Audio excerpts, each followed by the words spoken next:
Hello, and welcome to the Nerf version of Slave Pens. So in today's update, Blizzard decided to change how the mobs work in dungeons, and the point of this video is to show you that it is still possible, though this is pretty unoptimized right now, and I do think a Paladin would be the most efficient at boosting.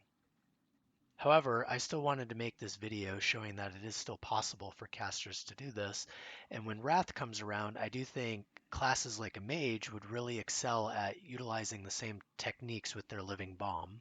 So I'm going to go ahead and do the pull as a warlock here, and yes, I do understand it'd be a little bit slower than some other classes, but with the joyous XP buff, I do think it'd be pretty good XP per hour. But anyways, let's get on with the pull. I do want to apologize ahead of time because as I was editing this video, I did notice there were some areas that were a little bit choppy, and I'm not quite sure why that happened.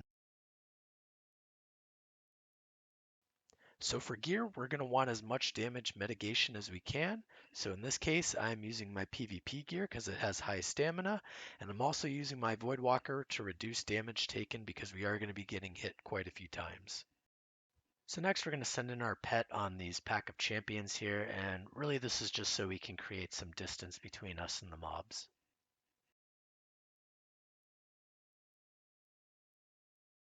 Now this next part here, I do think it'd be a lot better if I had rocket boots, but I do not. So instead I'm going to be using a swiftness potion here to avoid getting hit by the mobs.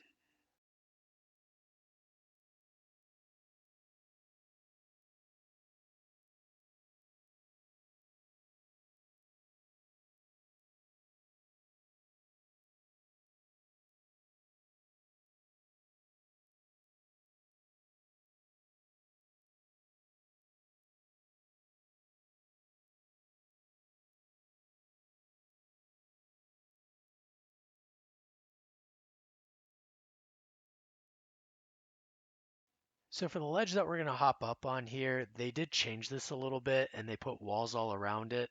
So you are going to get hit by all these mobs that run by. So we're going to want to use a self-mitigation like life drain just to keep ourselves up.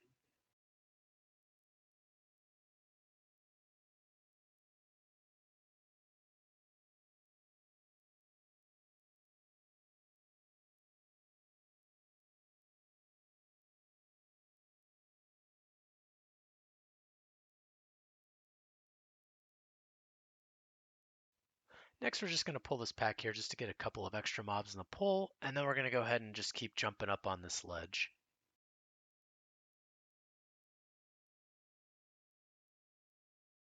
So this next part is going to be really similar to the DK video that I did where we're just going to be using this ledge to jump on and just kind of group up the mobs. The only difference is they are going to be moving a lot faster now, so it is a little bit harder, but with some practice, as you'll soon see, they still group up. In the meantime here though, we're going to be focused on killing the casters because they tend to just get in the way of the pull, so we're just going to dot them all up and slowly rot them down.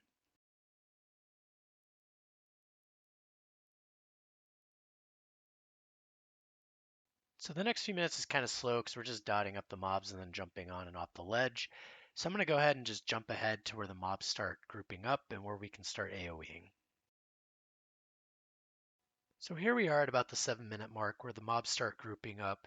And as I said earlier in the video, I don't think this is as efficient on a Warlock because we have to cast Seed of Corruption.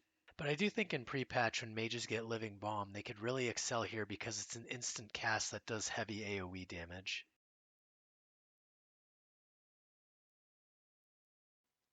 So one thing I will say here about the jumping, if you already haven't noticed, is I am only jumping to the half step to start off with, because this keeps the mobs running at you, and then when they get close, you jump onto the top to turn them around. You want to do it this way because if you miss any jumps, it prevents you from just instantly dying. So now you can see at about the 8-minute mark, this pack is really formed, and any classes with high AoE could really excel here.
So because this is really just the same thing over and over again, I'm just going to skip ahead to where these mobs start dying. And there's also really not much more to commentate on. So if you do like the video, I hope you'd consider subscribing to my channel as it does really help me out a lot. And I will see y'all in the next one.